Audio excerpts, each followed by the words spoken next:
Okay, welcome everyone to this panel, Deep Dive Parallel Session, a new set of public sector values. My name is Rothstein. I work here at the Blavatnik School of Government. I'm a professor in public policy and government. I used to work in Sweden until I was hijacked to come here 1.5 years ago. I have three great panelists here. Their bios are on the program, so I will just introduce them very shortly. I have Eric Braverman, who is the president of the Eric and Wendy Schmidt group. Welcome, Eric. Thank you. I have Thuli Madonsela, who is the chief patron of the Thuli Madonsela Foundation, and she is currently a Harvard Advanced Leadership Fellow for this year. Most welcome. And last but not least, I have Mr. Aig-Imoukhuede, who is the founder and chairman of the Africa Initiative for Governance. And I would like to start with you, Mr. Aig-Imoukhuede. You have written that the major challenge for Nigeria is a failed public service sector characterized by poor performance and self-interest. So my first question is this: which values would you like to see, if not self-interest, in the public service? Thanks, Bo. And I want to appreciate the Blavatnik School for the annual conference. I think I looked at the various panels, and I kept saying, I'd love to be on that panel, I'd love to be on that panel. And, it seems to be that, all the right topics are being covered, certainly. Now, I don't work for government. I've never worked for government in Nigeria or anywhere else. My parents did work for government. I call myself a civil service, child. And I have seen government in Nigeria and in other African countries up front, almost a front row seat. I know when it works and I know when it doesn't work. And there has been this gradual slide from relatively high-performing public service standards in a number of governments over the past 30 to 40 years. And you can correlate this actually with the great decline, if you like, in living standards and the provision of public goods across Africa. There are many reasons for this. And I think probably the greatest one is the adoption of military type rule across many African countries, dictatorships in different forms, that basically broke down the value system that makes public servants perform. And the absence of this value system has basically, created an environment where it's very, very difficult to choose to do the right thing as a public servant. And, I'd like to go into that. But before I do that, coming from the private sector, I tell Nigerians, I tell Africans that, I have created a business, or rather a number of businesses. And the one thing I've found in creating businesses in Africa is that you can work so hard to provide value through the private sector. And with the stroke of a pen, somebody in public service can render it totally meaningless, can destroy a great idea, can destroy a great product, okay, simply by signing a piece of paper. And so public servants have immense power to do great good or great evil, depending on, their capacity. Unfortunately, I think there are more stories of evil than good. There are stories of good, but certainly if there were more stories of good, I think most African countries would be very high up in the development index measures that you have across the world. There are three critical values I think are key for the public service to thrive across Africa. I think the first, and this is not in any order of importance, but the first I'll speak to is courage. Courage, not in the sense of Superman and Superwoman, you tear off your shirt and below is this, great chest of courage. No, so it's not the absence of fear we're talking about, like Mandela said. It's the ability to conquer your fear. What are you scared of? The intimidation, the threats, the big man, that you're going to come across, and just society, as a whole, who would ask you, why do you want to raise your head, above the parapet and do the right thing when your head could be taking off for it? So, really speaking about the fact that for the public servants in say Nigeria who chooses to do the right thing, he has to have the courage to tell even his family and people in his village that I'm going to do the right thing because it's the right thing to do. I think a great sense of justice is also important, and that is what propels me. And I think it's a great sense of justice that leads to the anger that motivates people to say, I draw a line in the sand, and I'm going to fight for what is right. And the third is a sense of service. And service, I think, would be linked to the concept of citizenship. Because across Africa, you have public servants who serve, but who don't serve the state and who don't serve the people. And they serve the person who put them there, the person who protects them, and, and so on. So, I mean, in a sense, we have to deal seriously with these issues. And let me tell you one thing, though. The last thing I would do is look at the public servants in Africa, or maybe in across other geographies as well, and say you're a bad person. Because the truth of the matter is that if I put anybody in this room in the typical circumstances, societal conditions within which these public servants operate, it will be very, very hard for you not to find yourself doing what they do. And I'm not talking in the sense of taking bribes. I'm just saying simply not doing the right thing because it's the convenient and easy thing to do. Thank you so much. My next question goes to Eric. So in about a year before the election, the presidential election, there was a new figure from Gallup in the United States saying that 79% of Americans agree that, and I cite, corruption is widespread throughout the government in this country.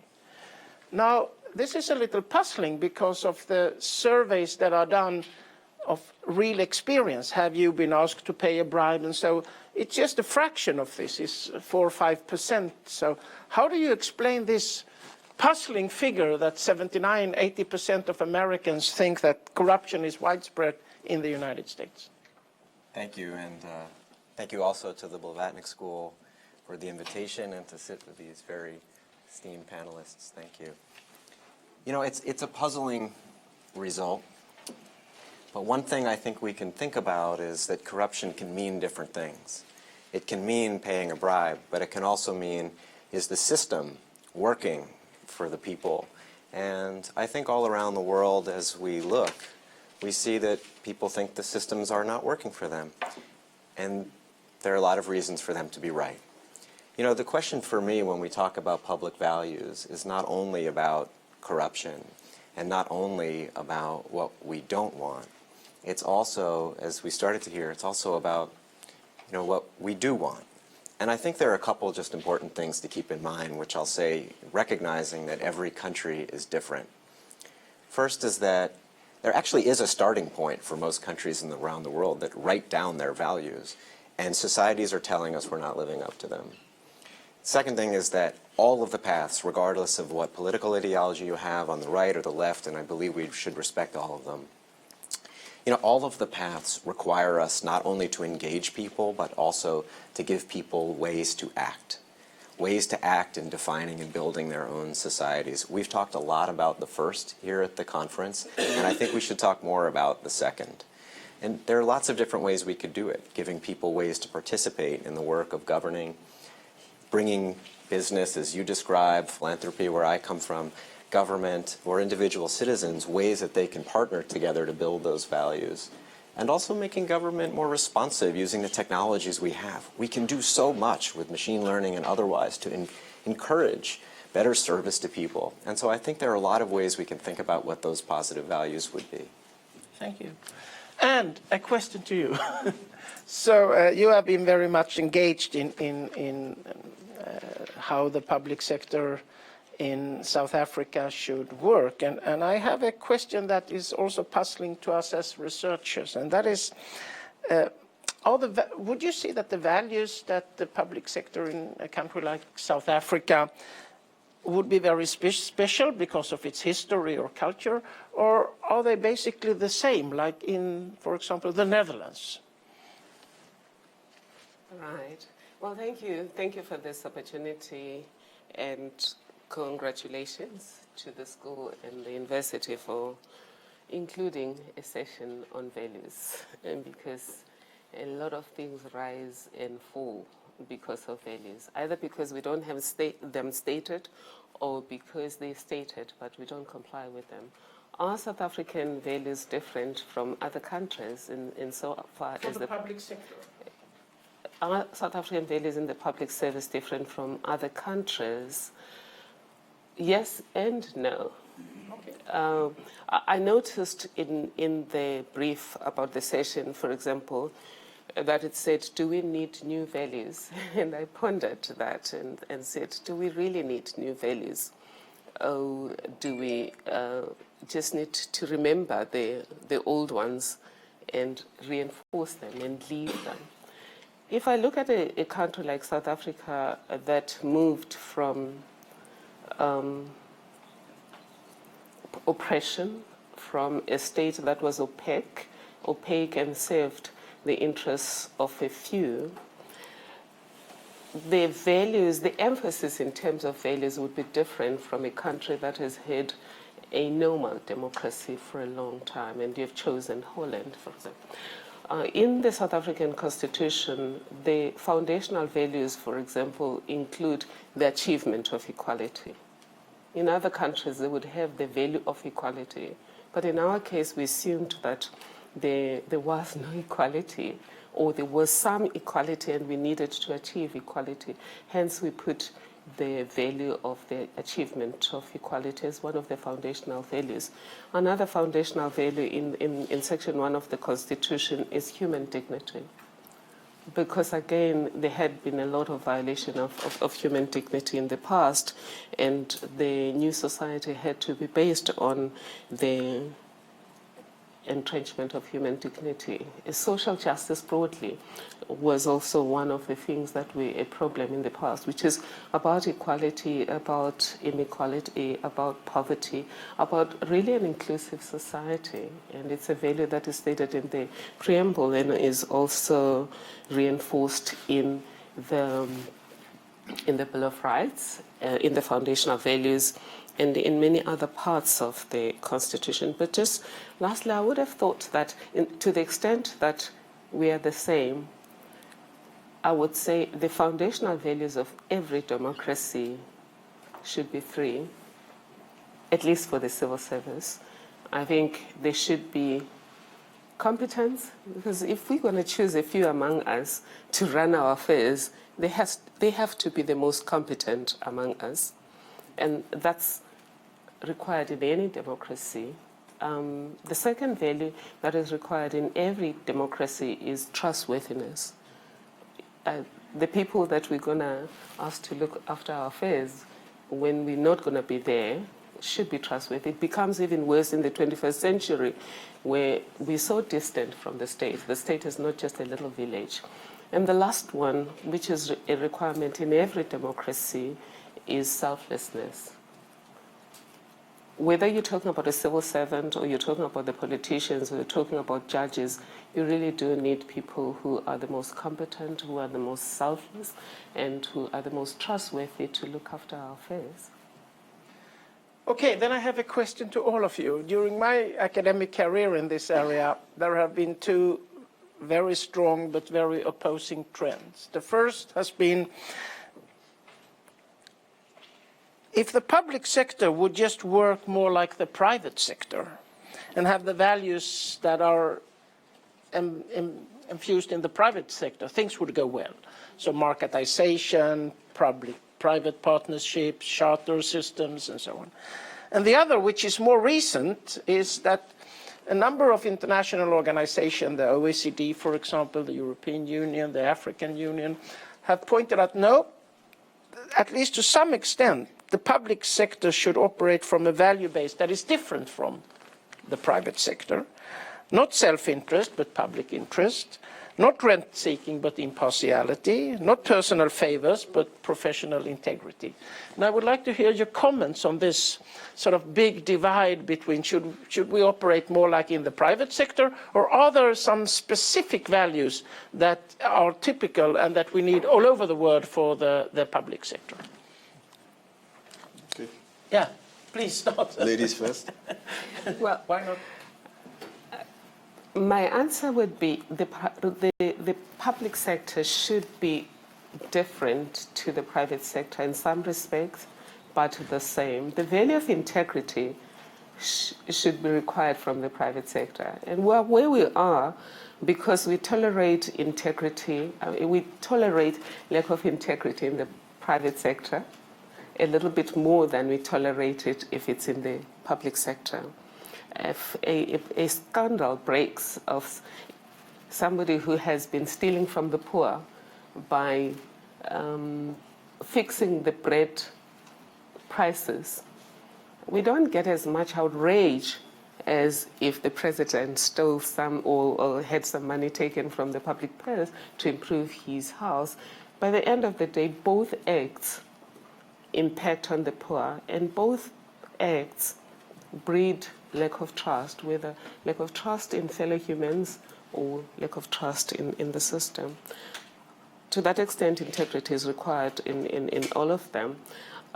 Selflessness, I would say, well, I guess the private sector needs a little bit of selfishness, but it also needs an element of selflessness. Again, I would say where we are, because often the private sector has taken more than it should have taken and left communities destitute. If you speak in South Africa about the story of Marikana, you're talking about mining companies that had left communities totally destitute and with lack of human dignity, and violence is the language of the disempowered. And when violence breaks, it affects everyone. Please. Yeah, I think with globalization, certainly there's a convergence on the values that drive both the public and the private sector. Where, for example, I don't think that you can bifurcate the issue of innovation. We need innovation in government just as much as we need it in the private sector. If anything, probably even more, in government. And just take Estonia, for example, the story of Estonia that, after the collapse of the Soviet Union, this was typically what you would describe as a basket case. And this is a country that embraced innovation in everything that it stands for. And now is probably the most visited small nation by great, CEOs of all the top companies to learn what is going on. And essentially, whether it was government or private sector, everybody was encouraged to have the courage of innovation around technology and the benefits. So Skype, as we know it, is a private sector business, but actually the technology is technology that enabled Estonian government work better. So that is one example. But when it comes to the issue of service, I think that is one value that public servants need to take a cue from the private sector. You see, if you provide service to customers, okay, they vote with their wallets, right? So they either buy the goods or they choose not to buy the goods. And very quickly, the concept of market failure is what causes a company to adjust and continue to improve its services, right? Unfortunately, in government, failure is something assumed to take place every 4 years based on the votes of people, okay? And if you have a country where the institutional qualities around, elections is very weak, I mean, it's just not going to happen, okay? So how do you get a government to perform if you don't adopt more private sector type performance management systems, right? Given we assume that sometimes electoral processes don't work, or even when they work. I mean, for example, a recent one in North America, I don't want to mention which country, even when they work, we wonder how come this was the result, either way, okay? So certainly performance management, governments have to learn how to do performance management, the private sector, where I'm very clear about that. That's my view. Now, with respect to what I would term selflessness, and this issue of whether when you serve as a public servant versus serve as a private sector operator, selflessness does not cut across, both functions. Now, the reason why we say a public servant must be selfless, okay, is that the alignment between self-interest and national interest cannot be assumed. But in the private sector, the alignment between self-interest and, if you like, company interest can easily be assumed because it's around profit, okay? Now, there is a difference, basically. Yes, yeah. There is a difference. Now, if I go to Africa, okay, and I pick the issue of pollution, okay, you look at oil and gas concerns, and you look at the nature of environmental mismanagement that has taken place, for example, in the Niger Delta, okay, you ask yourself, how would well-meaning public servants look away when so much damage was done? I mean, and I can tell you, it is not because they were taking bribes from big oil. It had nothing to do with corruption in that sense, okay?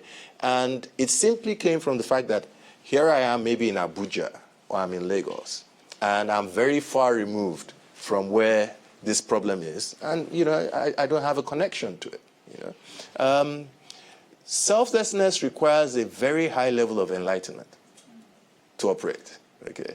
And the assumption, therefore, that every public servant operates at that level of enlightenment, I don't think is correct.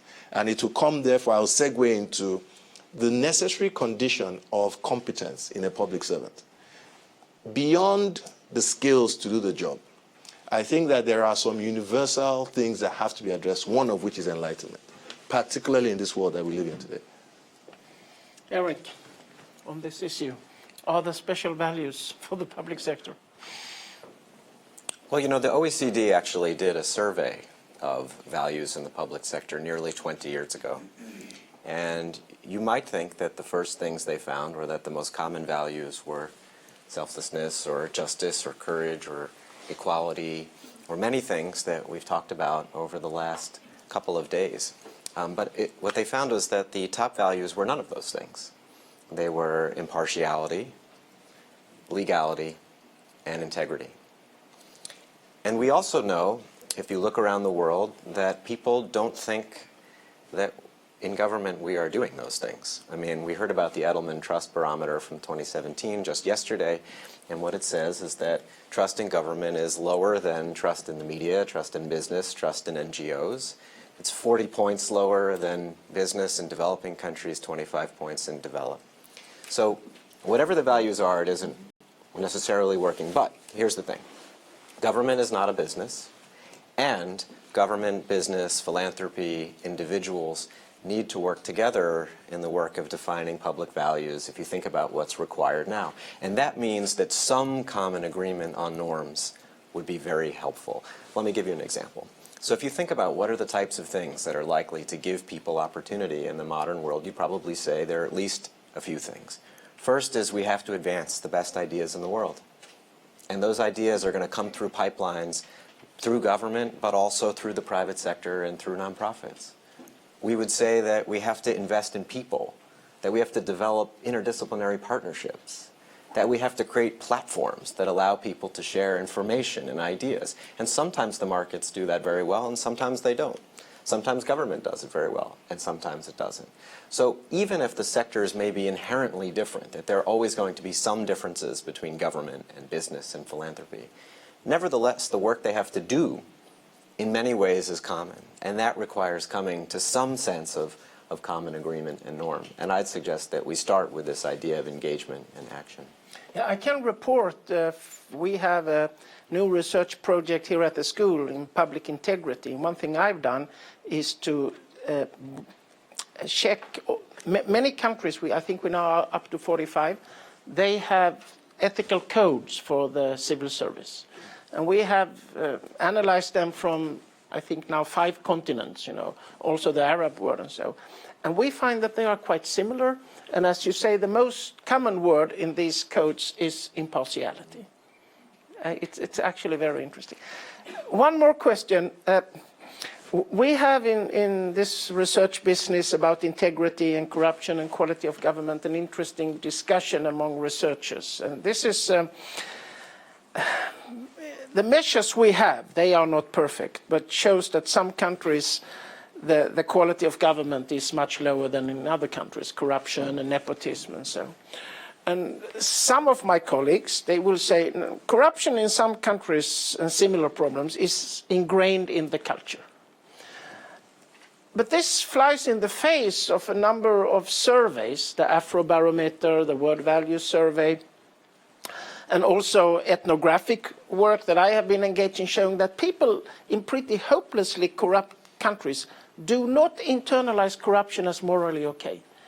70 to 80% of, for example, respondents in African countries say things like bribes, nepotism, and so is wrong and should be punished. And this is a little complicated to explain. My explanation, and I would like to hear, is that you should distinguish between moral norms and norms as social practice. So the moral norms will tell you what is right and wrong. And here you would say taking bribes and nepotism and so is wrong. But then there are norms as social practice. This is how things go on in this world. So if I would be out traveling in such a country and my kids would get very ill and I was told the only way to get health care for them was to pay a bribe, I would of course pay the bribe. But I would still think it's wrong, right? So my interpretation of this is that people participate in corruption not because they have bad moral values, but they are in a situation where they actually often don't have a choice. Even if they are on the taker side or the paying side, it's probably not a good idea to be an honest policeman in a Mexican police force, to take one example. It's probably pretty dangerous, right? And it makes no sense because nothing will change if you are the only honest policeman in this hopelessly corrupt setting. So we have a very interesting discussion. One problem is, of course, that if you say that corruption is ingrained in the culture, you have to go to a highly corrupt country and say, hey, your culture is bad. That is not so different from saying you are bad people. I don't think that is a good start for changing things. So people like I would go there and say, we don't have a problem with your values. It's just that you happen to be out of luck with your, what should you say, informal institutions. So what is your perception about this? How much is this practice as a cultural thing and how much are they just a social practice? Well, speaking about my African country, which is South Africa, I would say corruption is certainly not part of the culture. If it was part of the culture, it wouldn't be the subject of talk and rejection by society on a day-to-day basis. We'd just be going on with our lives and happy to view corruption. And to prove this, about 5 years ago, a young lady posted a tweet saying that she had just paid a bribe at a traffic hold-up, and she said it was so cheap that she got away with 100 rand or something like that. It was a very, very small bribe. And within minutes, Twitter had eaten her up, and she's a model. She quickly retracted and said she was only joking. And what that incident showed us that the average person is not ready to condone corruption. I'm not suggesting, though, that it doesn't happen. I'm not suggesting people don't bribe a traffic officer. But when it's culture, it's when people accept it. In this case, I think even when people do it, they know it's wrong. Often researchers, anthropologists, and sociologists from other countries get confused between corruption and gifts. Corruption, as I understand it, in the Transparency International's definition, is abuse of entrusted power for personal gain. It will involve gift giving for personal gain. Either accept a gift or the African way of giving gift is not one way. It's not those who need services giving to the superior people.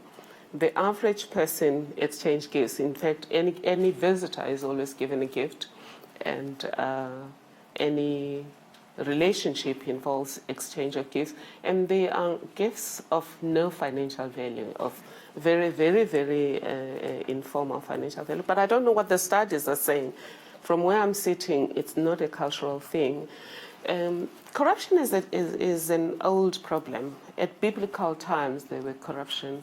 We talk about judicial independence because this country introduced judicial independence and all of the perks for judges because there was corruption in the judiciary in this very country. But the extent to which we tolerate corruption becomes a culture. I think some people say everything you do for more than 3 times a day, it becomes your habit, and your habits become your culture. Which takes me just very briefly to what you said about the values. When I spoke about values, I spoke about values that civil servants or people who work for the state should embrace and operate on the basis of. But people who work for the state themselves have their own values, and one of the values you said is integrity. I got the same feeling from anecdotal evidence as the pub protector, and now in the Thuli Madonsela Foundation, when we do democracy dialogues, that people are concerned about integrity or ethics, that people should behave ethically. People are concerned about equality or social justice, and people are concerned about being treated with trust. I want to go with the one about equality, that when it comes to corruption, people are concerned that there are those who get away with murder, that if you just make sure that you cultivate good relationships with those in power, as a civil servant or as a political officer, you are safe. That concerns the average civil servant. The average civil servant is also concerned that in the hiring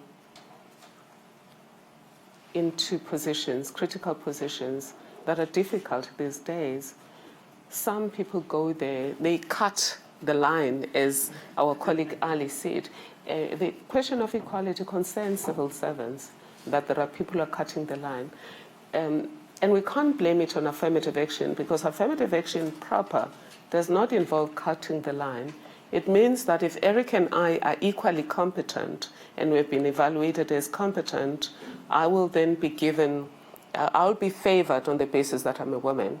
But it doesn't mean that if he's got 20 years experience and he's shown so much competence, and I've never done that job ever in my life, he should find himself being my subordinate purely because I'm a woman and I'm black.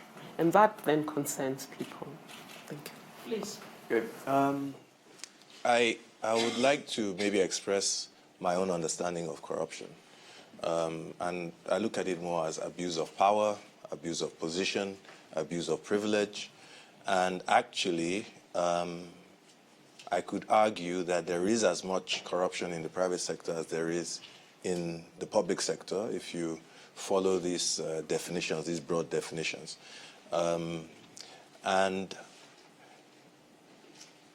you know, there's the issue as to whether the abuse of power or privilege is accepted or not accepted. I think universally, abuse is not accepted. For example, in Nigeria, for the first time, we had an opposition party winning in a very emphatic fashion an election, which was unheard of.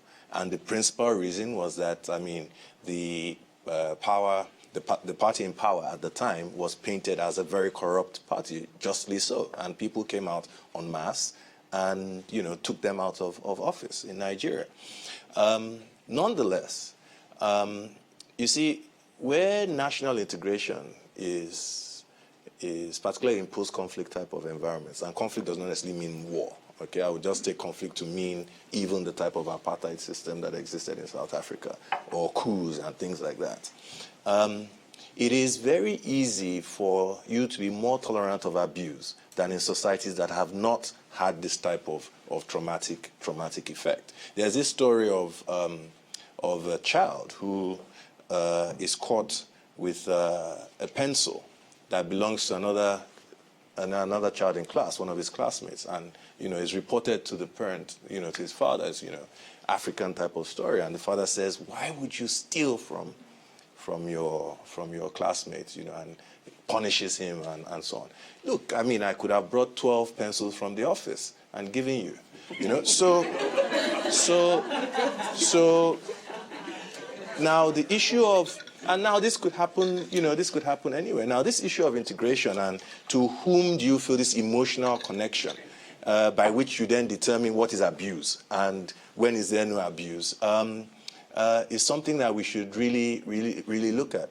And if I for example, take South Africa, where without doubt, when I visit, I can understand the emotions that drive some of the decisions around, you know, pushing for equality, for example. And nonetheless, however, I feel that when you create a political economy where you need to compensate a group in itself, it creates opportunity for abuse. Okay, and so we have this never-ending challenge around opportunities for abuse. Okay, because they, you know, and the issue of discretion. Okay, so the opportunities continuously are created in the world we live in. Now the question is, how will those in power exercise the discretion that you give them? And what is the standard by which you measure discretion, which goes to this issue of impartiality? Okay. Now, in more developed environments, you hope, okay, that a strong press, a strong justice system, etc., you know, should countervail against abuse. But you know, I watched a press conference, and I wondered if this could happen in Africa. A president was asked about the issue of conflict of interest and called a press conference and showed some documents in a corner, piled up high, and said, "We've signed all these documents, my children and I, and this is evidence that there's no more conflict of interest in what I do." And if I told you this was Sierra Leone, you might be, no, this was the USA. So I think that the benefit, if you like, of several years of a drive towards impartiality is very strong. But environments that haven't had that benefit, you know, are going to struggle actually, you know, to contain this abuse of power and privilege. Eric, what do you have to say about this culture or institution thing? I was reflecting that when I worked briefly as a clerk in the U.S. Justice Department, I was in the Office of Special Investigations, which primarily was investigating former Nazis. And at the end of my tenure, a dark, unmarked envelope came. And I brought it over to the security guards with some fear and said, "We have a dark envelope," and they just started laughing. They said, "Open it, go ahead, open it." And so I opened it, and out came my pack of 12 pencils that I had ordered 3 months or two and a half months earlier. So I'm glad your colleague had pencils to offer.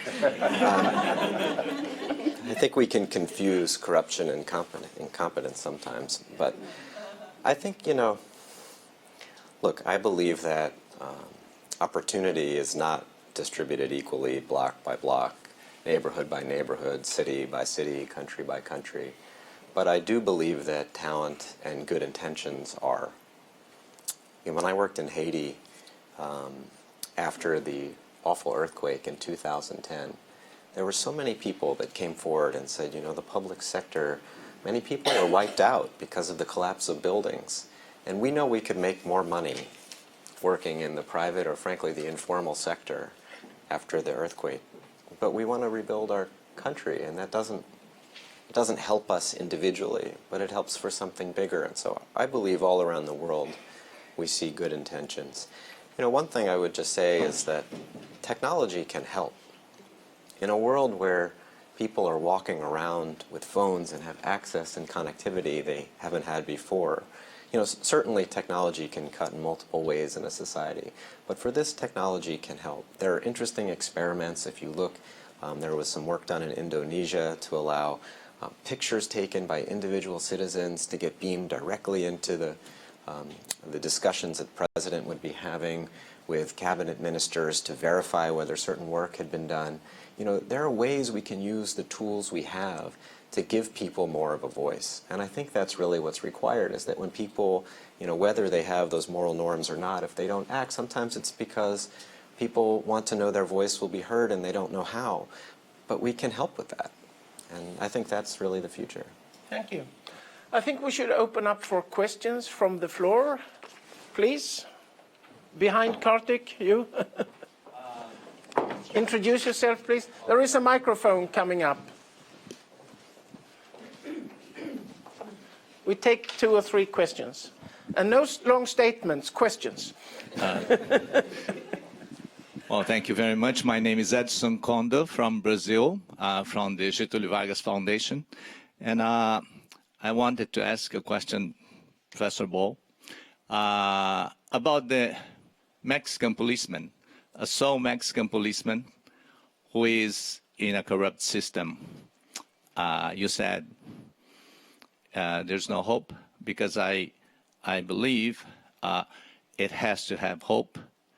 And I believe that there are many people who want to be honest, but the system ends up not allowing them. So that's an essential feature of public service. You have to believe, and you have to be innovative enough to find a way.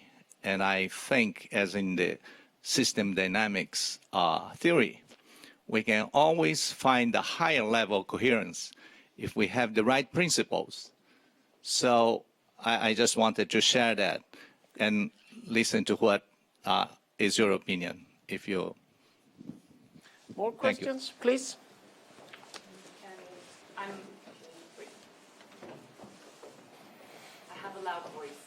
I'm Aig-Imoukhuede. I'm a student here at the Blavatnik School, and my question goes to. Thank you. My question is about, you know, holding a different standard in terms of the values in the private sector and the public sector. You spoke about impartiality, social justice, equality, integrity, but where is leadership in all of this?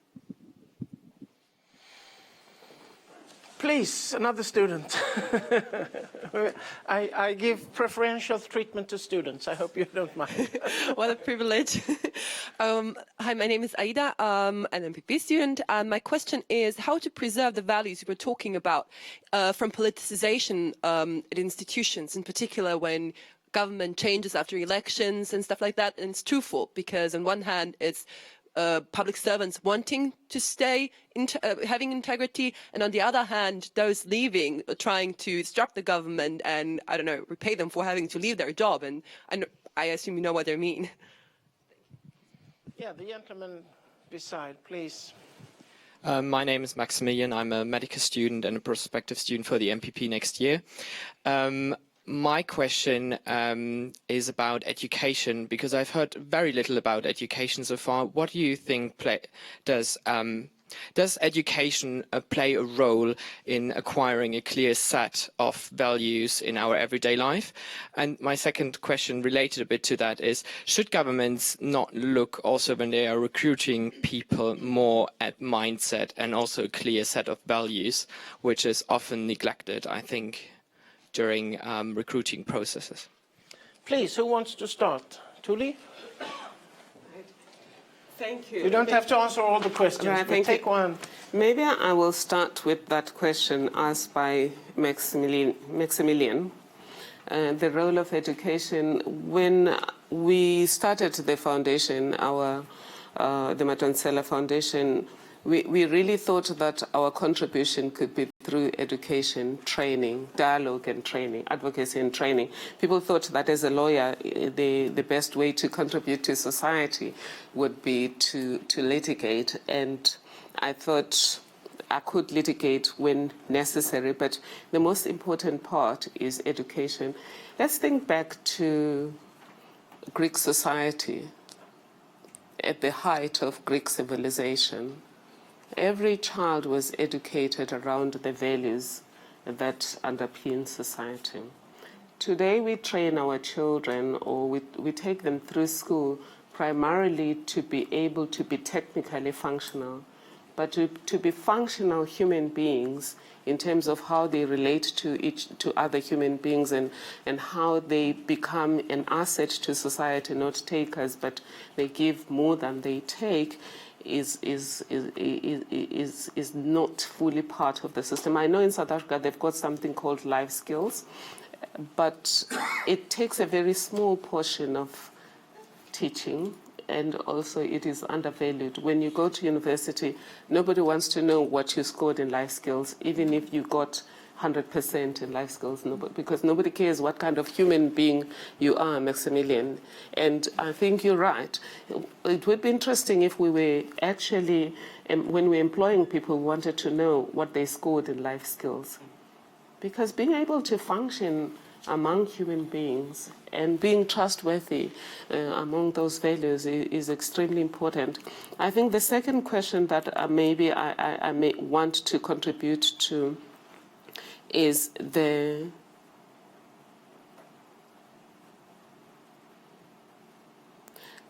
question that was asked by the colleague who said we're holding the private sector to a different view, to a different standard than we hold government.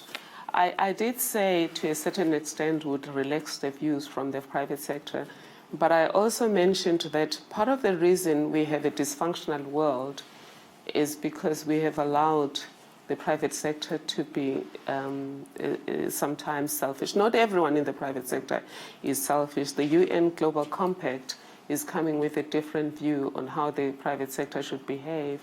The Tolbeck Forum, which is a forum that gathers once a year with companies like IKEA, etc., is inculcating a different view about how companies should behave, that they shouldn't necessarily be. And then lastly, is there a place for leadership? Absolutely. That's also another area where, as a foundation, we've come to believe that we have to contribute.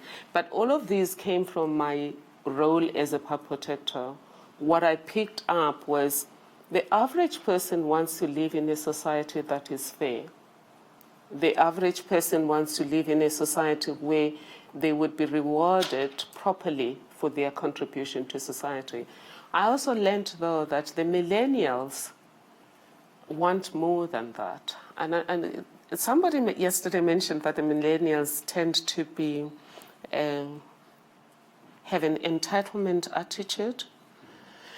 I haven't done research. My research is purely anecdotal. My research in South Africa and in some of the African setups I've been to is that actually they are the least group with an entitlement mindset. They are selfless. The reason in South Africa we had fees must fall was because students rebelled in favor of or against financial exclusions at universities. And it was because of empathy for fellow students that were sleeping in restrooms in the universities, in libraries, in corridors.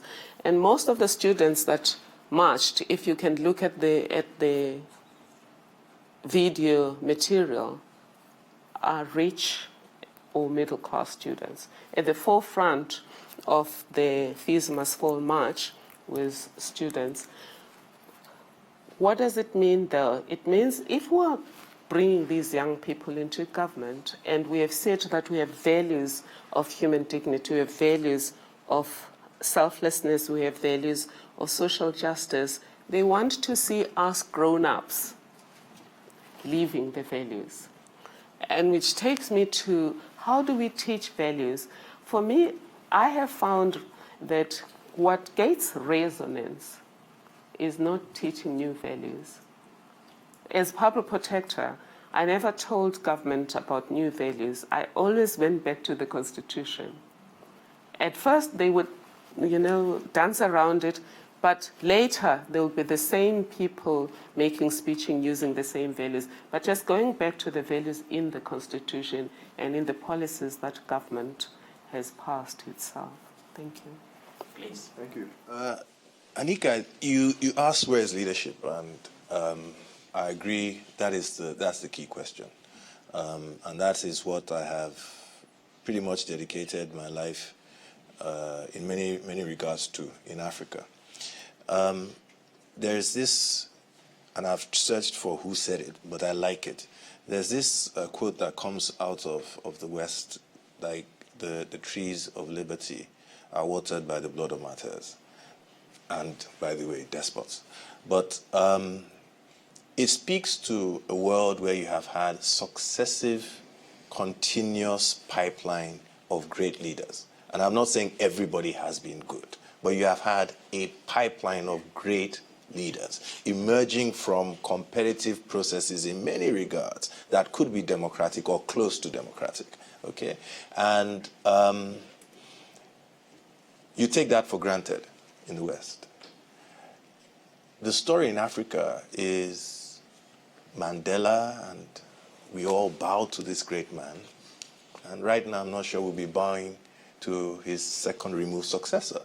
And so you ask, why would a leader who you all agree, okay, is not operating at the levels anybody would accept, recruit his opposite? Why? Does it make sense? Or the flip side is, how can his opposite be attracted to serve with such a leader? And therefore, and this is where we don't have a choice, we have to stack the odds in favor of a system that brings in good leaders. It's not going to happen naturally. We have to take deliberate steps to make it happen. And we have to move out of our comfort zone. And if, for example, the power and the countervailing power lies in the private sector, the private sector then has to get out of its comfort zone and start getting good people into the public sector, so to speak. And then with respect to how do you build good leaders, I don't think they just happen. I don't think it's a question of, oh, this gifted, intelligent man or woman, just appears. And no, they're made. At least the ones that fought for independence in Africa were made. They were made in colleges like the colleges you have in Oxford University, and so on. And so you have to get them into great schools where they will learn the type of things that are being discussed today. And they will have the wisdom and sagacity to maneuver around very, very hostile and, in certain instances, sometimes fatal situations. And they would succeed. And so we need to create the schools that will, I think we have schools, but I think we need more.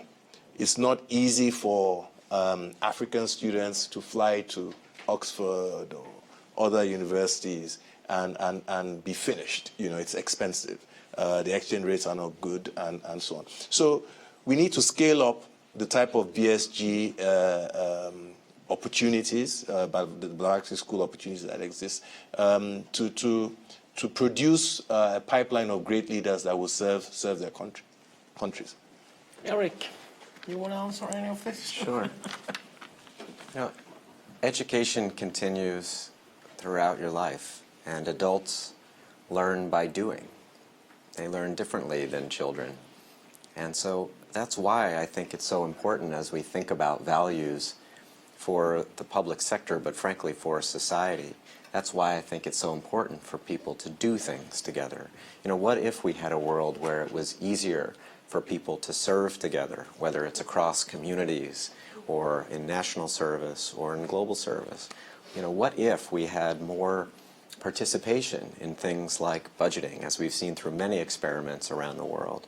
What if we use technology for people to share their experiences across societies and cultures? I think that we would get to a different place if that education was thought of, because I believe it's important, as everyone has said, but it's thought of as a lifelong project that included the things that people can do together.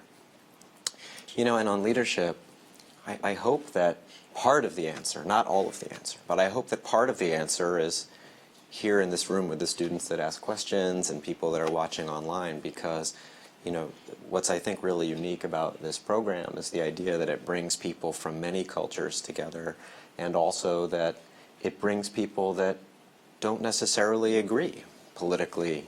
They don't agree in what their values are. And I think that kind of exchange and willingness to hear other people is really important. And so I hope that all of you will help answer that question. Yeah, I should say something about the Mexican policeman. I haven't studied them, but when I started this research, it was in Budapest some 15 years ago. And at that time in Hungary, about 50% of the income for Hungarian physicians came from money under the table. So it was significant money. Now, my colleagues there, they had actually interviewed a lot of physicians, doctors, what they thought about this. And they really detested the system. They really wanted to get out of it. They were actually, they said, willing to take a not insignificant income cut, 10% or so, but only under one condition, that something could convince them that most of their colleagues would stop at the same time. So that is the trick, you know. It's not that they were bad people, but it makes very little sense to be the honest player in a rotten game. Nothing will change. About education, I and my American colleague, Rick Slaner, has published a number of papers. We can show that we have data for 78 countries, mean years of schooling 1870. It correlates with today's levels of corruption on a magical level, 0.7. Our favorite case is Italy. As is well known, southern Italy has a corruption level, I would say, on a, very bad level. But the regions in northern Italy are clean as Denmark. It's just magic. Now, Italy gets such a reform in 1859, very radical, 3 years, free schooling for every child.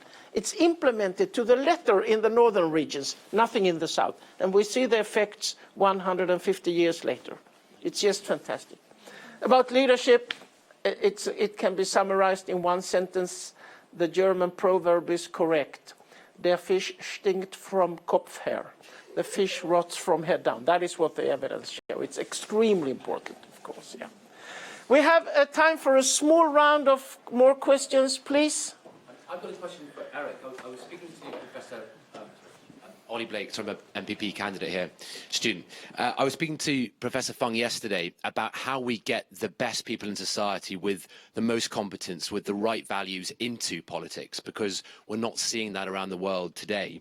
And we were discussing how an article a few years ago in America was saying a lot of ex-soldiers, a lot of ex-American military were encouraged to go into politics because they were seen as having, or being one of the last groups of American society who really embodied that sense of sacrifice and service and integrity that would not be compromised by anything. So my question to you is how do we, it's great having one or two people who have gone and followed that route, but how do we scale that up? I mean, how do we take the kind of good work of the Kennedy School and of Blavatnik, but massively scale it up to get the right people into politics and the public sector? Kartik, you had a question. And I think we've covered some of this, but my question was really about, there's some values that we while we might consider sort of very desirable and normatively wonderful to have, come at the expense of other values. And so something like, for instance, social justice, which you mentioned, right? And it would be great to live in a world where everybody was equal, but it comes at the expense of something else. And so are there some values that you would normatively prefer to have as an individual, but not like to see in amongst those who hold public office? The gentleman in the blue shirt, please. And this will unfortunately be our last question because we're running out of time. Yeah, quick one. My name is Ade. I'm a student at the Blavatnik School. I just want to push back on the theme around impersonality, or impartiality I've been talking about. In the context of Africa, where there are so many filial connections, either to the family, to the clan, to the tribe, or to your religion, could you just give us like practical ways in which you could, go about implementing a culture of impartiality in the public sector, not only to the folks who are beneficiaries of public goods, but also within the public sector around recruitment, around performance management, around exit and promotion? Thank you. 1 minute each, please, Thuli. Right. Maybe the last question. How do we reinforce the value of impartiality in the public service, especially in situations where we may have to prefer certain people because of historical disadvantage? Is that the question? No, connections like my tribe, my religion, right. African context, your primary loyalty will be. Thank you. I think your question then, to a certain extent, can be linked to the first question that was asked, which will be answered by Eric, is that we have to firstly get the best into the public service.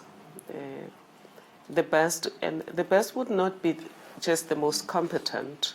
They would also be the ones who have displayed the proper values from wherever they were before we recruited them, and they've already shown an element of selflessness.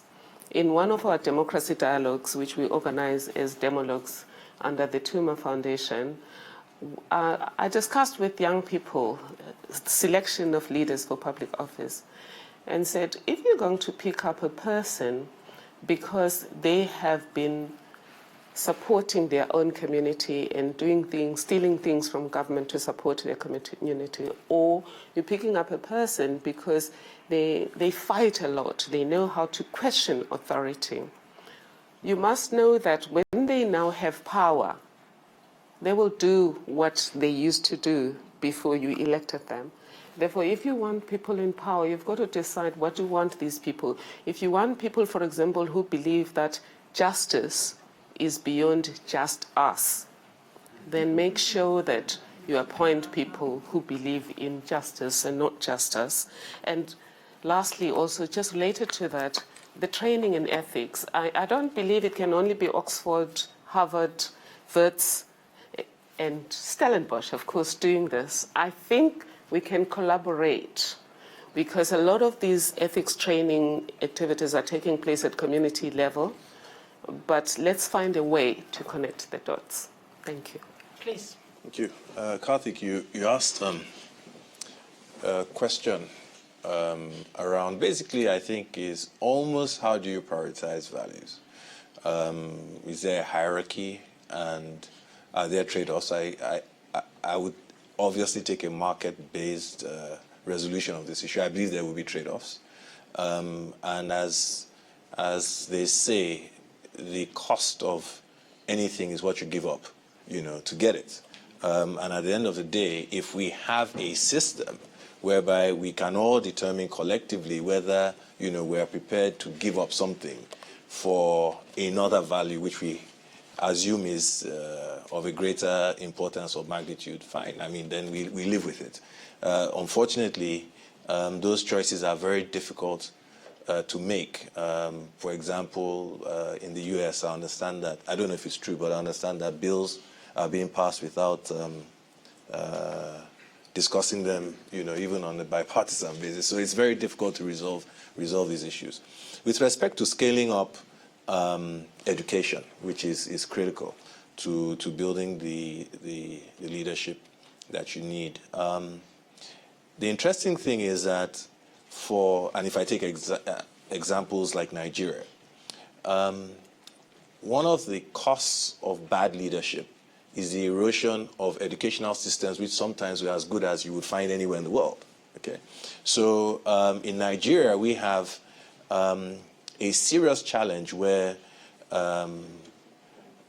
people from other developing nations at the time, I'm talking about the period of independence, about 60s, used to come to Nigerian universities because they were the best in the world. And now, those universities have been underfunded for 30 years, and have really deteriorated.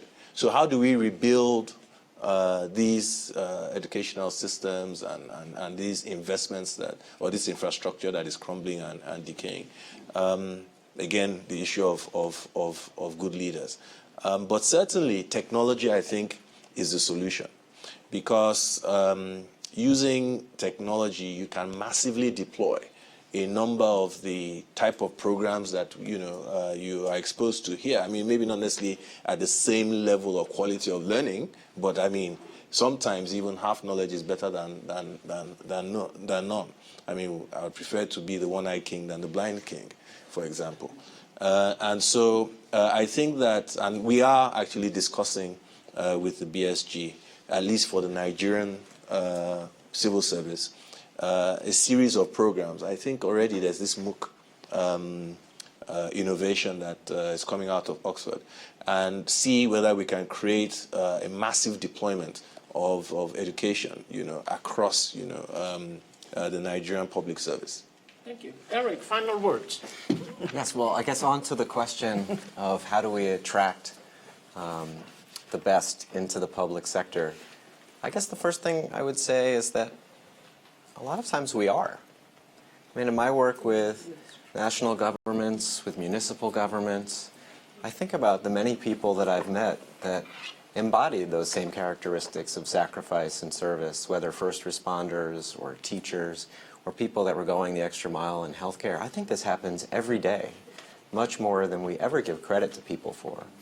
And so some of what I think is that we should stop for a minute and be very grateful for the people of many different backgrounds that actually do that now. And we need more of it. So I think your question is a very real and relevant one. And I would suggest that, to bring even more people of that quality into the public service, we should be sure to really demonstrate role models, to tell the stories of impact. I mean, the people I've met that were mission-driven, I think that's enduring. And so I'd love to bring, that next generation forward. And I think we've got to support people when they're in the roles, exchanging them as they would in any other sector from one job to another, building cross-functional teams, using the technology we have. I think all of that would help. But I think we really also should remember the starting point, which is, in many ways, I think we already have an extraordinary group of people serving us around the world. With this word, I would like to thank the panelists and thank the audience. Very well done.